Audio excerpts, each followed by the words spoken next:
Сегодня тестируем, пожалуй, самую эмоциональную модель Honda. Это Honda Prelude. Именно так название произносится по-французски. И выглядит просто потрясающе. Посмотрим салон и, конечно, выясним, насколько она спортивна. Насколько динамична на этом треке и на немецком автобане. Она резвая, но достаточно ли быстрая? И хватает ли ей мощности? Ведь мощность и динамику этой модели многие обсуждали. Начнем спереди. Образ чувственный и очень динамичный. Также здесь установлены дневные ходовые огни, а ниже расположены основные фары. В профиль длина составляет 4 метра 52 сантиметра. Снаружи она великолепна. Мне очень нравится ее дизайн. А как вам такое? Колеса на 19 в черном глянце. И эти тормоза с синими суппортами отлично выделяются на фоне кузова. И, конечно, очень вытянутая линия крыши. Сзади сплошная световая полоса. Немного напоминает Porsche 911. Сразу видно, что нижняя часть кормы целиком выполнена из пластика. Дверь багажника поднимается высоко, доступ удобный. В открытом виде это тоже эффектно. И в повседневной жизни машина хотя бы немного практична. Привод здесь только передний. И все. Здесь гибрид с двухлитровой рядной четверкой. Honda полностью переработала свою гибридную систему для этого авто. Вот она. Заглянем под капот. А еще здесь подвеска от Civic Type R с адаптивными амортизаторами. Колеса хорошо подходят автомобилю, а внешность становится более выразительной. В спортивном режиме подвеска жестче, чтобы лучше передавать тягу на дорогу. До 100 км в час, 8,2 секунды. Некоторые считают, что этого мало, но крутящий момент уже 300 ньютон-метров. Тяга приходит рано благодаря электромотору. Сейчас проверим это на треке. Но сначала подробнее о салоне. Кстати, в Европе заявлено 184 силы, а в Штатах 200. Хотя двигатель тот же, как и его реальная отдача. Honda объясняет это так. В Штатах в рекламе указывают мощность непосредственно гибридной системы. В Европе указывают более реалистичную мощность на колесах, поэтому цифра немного ниже. Интересно, правда? А сам руль здесь очень приятный. Настоящие кнопки громкости с четкими щелчками. Справа тоже есть удобное колесико. Ощущения отличные. Внутри синяя строчка, а дефлекторы оформлены сеткой в гоночном стиле. Спортивные кресла доступны в черном или белом цвете. Цвет можно выбрать. Обивка, увы, только из натуральной кожи. Альтернативы нет, хотя сегодня она необходима. Качество слабое. Кожа легко проминается. Кожа уже в складках и выглядит слегка засаленной. Боковина сидений и подголовник обтянуты искусственной кожей. На вид и по ощущениям она заметно лучше. Наверное, стоило сделать из нее всю обивку. Либо предложить спортивную микрофибру, как на прежних Civic Type R. При росте 1,89 м посадка вполне нормальная. Некоторые спорткары менее удобны, а здесь комфортно и над головой места хватает. Кресло можно вручную поднять. И что интересно, водительское кресло отличается от пассажирского. Сейчас покажу, в чем именно. Руль по высоте и вылету. Под рулем вручную можно менять степень рекуперации. Отклик системы хороший, а в режиме S plus Shift они имитируют переключение передач. Очень скоро все покажем, это действительно интересно. А вот кокпит Honda Prelude. Пассажирское кресло и правда немного другое. Боковая поддержка водительского кресла выражена сильнее и плотнее. Пассажирское просторнее, поэтому садиться и выходить легче. Водительское кресло сделано более спортивным. Вышито название «Прелюд» и есть синяя контрастная строчка. Моя любимая деталь – блок климата. Посмотрите, Audi таких уже отказалась. Honda их вернула, и управлять дефлекторами здесь очень удобно. Есть контурная подсветка. Климатом можно управлять не глядя. Я смотрю на дорогу и понимаю, что именно меняю. Прекрасно. Кто бы мог такое представить? Кто бы 10 лет назад подумал, что Honda предложит один из самых современных и привлекательных блоков климата?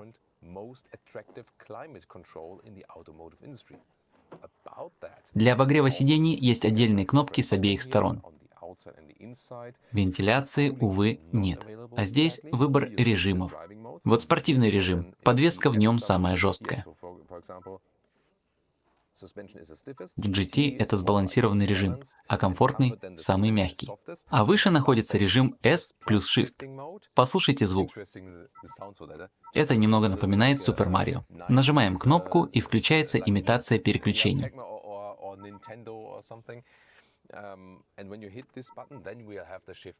Скоро проверим, кокпит очень функциональный.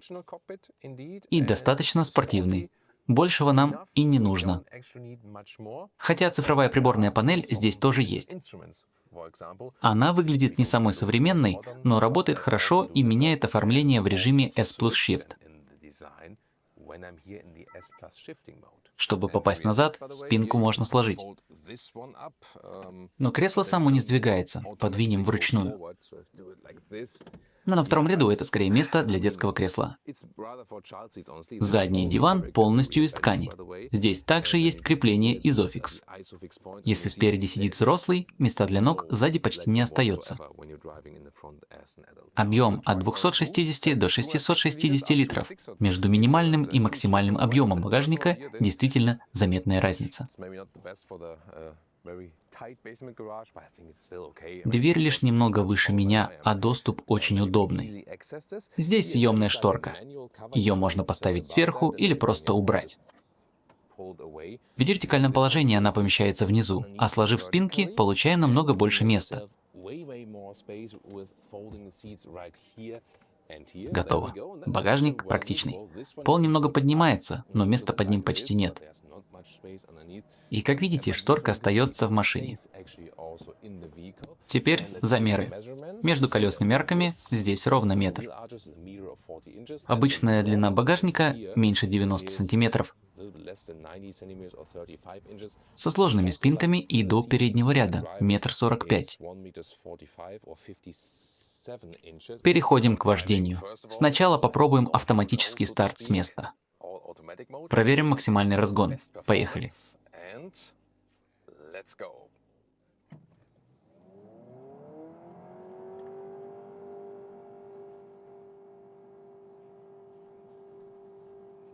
Вот, разгон от 0 до 100.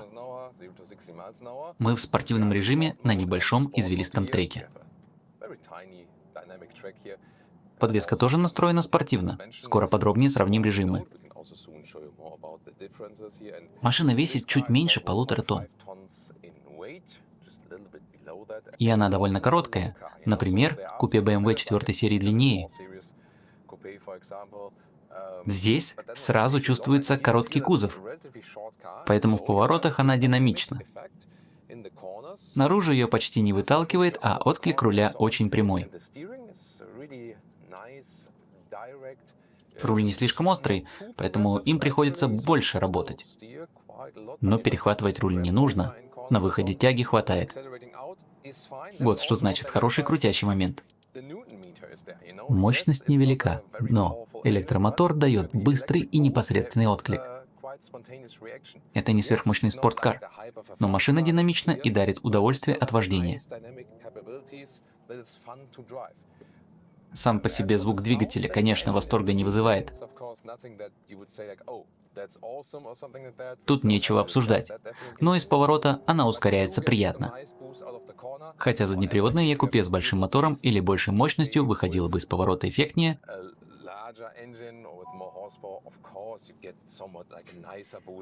Это понятно. Теперь посмотрим на режимы. В комфортном подвеска становится немного мягче.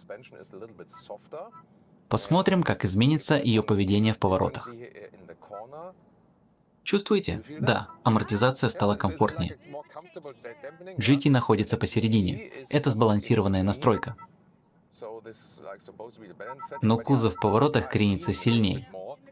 В спортивном режиме подвеска не чрезмерно жесткая, но колеса словно плотнее прижимаются к дороге.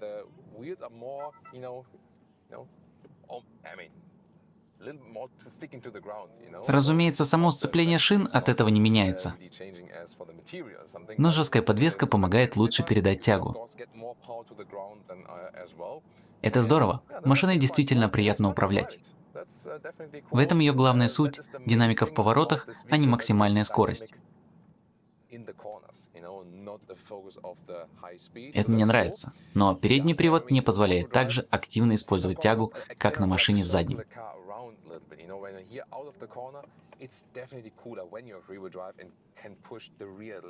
Это понятно. Следующий этап – S+. Обороты двигателя с левой стороны. Посмотрим. Настоящих передач нет, но их можно имитировать. Интересно. Похожую идею мы уже встречали у некоторых электромобилей. Если забыть все сказанное и представить машину с ручным переключением, ощущения действительно очень похожи. Как будто переключаешься вниз.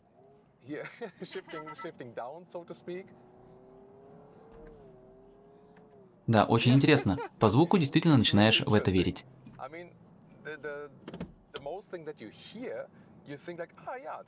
На экране видны третья и вторая передачи, понижать их весело. Но динамика от этого лучше не становится. Наоборот, она немного хуже. Зато на таком небольшом треке ехать веселее. Или, например, на дороге через Альпийский перевал. Можно снова повысить передачу. Почему нет? Сделано отлично. Резкого толчка, как при настоящем переключении, здесь нет, но машина убедительно создает ощущение, будто передача действительно сменилась.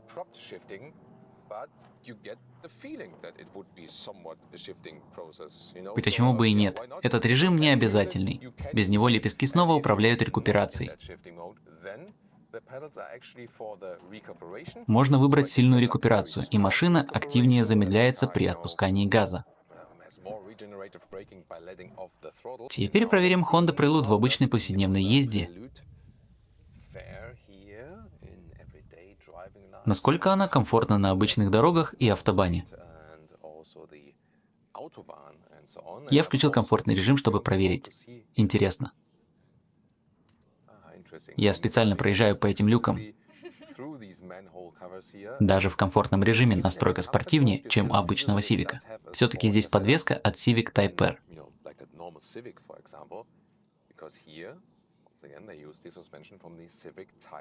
Это чувствуется и в комфортном режиме, плюс колеса на 19 дюймов.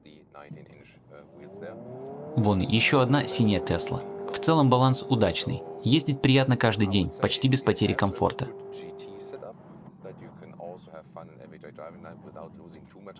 Материал обивки мне не нравится, но сами кресла достаточно удобные. И пока в городе, здесь достаточно тихо. Посмотрим, как здесь с шумом на автобане. Что до режимов, сейчас я еду в комфортном. На схеме видно. Сейчас едем только на электротяге, совершенно бесшумно. Двигатель не нужен, и в батарее еще есть запас. Здесь действительно тихо, пока интересно. А теперь выезжаем на немецкий автобан. Стоит сильнее нажать газ, и двигатель уже хорошо слышен. Ого, сейчас было жестко, правда? Да. Вот и ответ. На серьезных выбоинах подвеска не прощает. Запомним это. Мы на автобане. По максимальному разгону это не настоящий спорткар. Даже базовая BMW 420i разгоняется быстрее. Но это и не главная задача. Зато в быстрых маневрах прилет очень хороша. Сейчас 100 км в час. Снизу слышен шум качения. Шум ветра пока приемлемый. Ускоримся до 130. Это особенно заметно в этих режимах, хотя газ не полный. Запас динамики невелик. После 120 становится громче. Посмотрим 130. Да, шум ветра уже усиливается. И боковое зеркало немного дрожит. У тебя тоже? Да. На 130 км в час дрожат оба боковых зеркала. Возможно, их просто нужно закрепить чуть плотнее. При 130 здесь довольно громко, хотя стекла толстые. Возможно, дело в других деталях, плюс шум снизу. Именно снизу идет шум качения. По уровню шумоощущения довольно спартанские, почти как в спорткаре. А подвеска хорошо сглаживает длинные волны. На выбоинах ей сложнее, но комфортный режим настроен неплохо. Посмотрим, как на автобане работает спортивный режим. На длинных волнах сразу чувствуешь, что подвеска стала жестче. Разница действительно заметная. Можно поиграть с настройками или выбрать средний вариант, то есть GT. Проверим перестроение на высокой скорости. Прекрасно. Если даже пассажир колее это отметила, значит маневр удался. Маневренность машины действительно великолепна на любой скорости. Капот тоже слегка дрожит. Да, недавно мы видели такое у BMW iX3. Дрожь небольшая, но на скорости заметна. Автобан снова подтверждает, на любой скорости прилет великолепно проходит повороты и быстрые перекладки.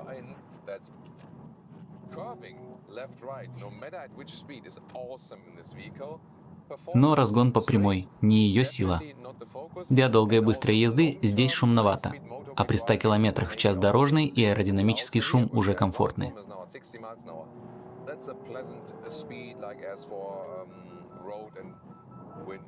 Здесь все нормально, но больше всего удовольствия все же дают съезды с автобана и выезды на него.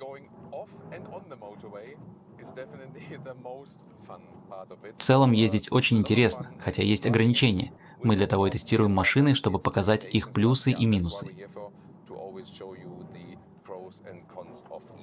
Интересная получилась поездка. Что ж, теперь о расходе. После динамики и повседневной езды посмотрим, насколько экономичной окажется Honda Prelude. Зато гибрид может быть очень экономичным. Реальный показатель около 5 литров на 100 километров. И это, конечно, очень впечатляет. На рынке США цена начинается с 42 тысяч долларов. Однако она указана без налога. В Германии уже с налогом. Это около 50 тысяч евро. Зато комплектация почти полная. Купе BMW 4 серии тоже стоит от 50 тысяч евро. Но даже базовая 420i немного быстрее. Но опции заметно увеличат цену BMW. Поэтому Honda все же дешевле некоторых конкурентов. А еще смотрите обзоры других купе на нашем канале.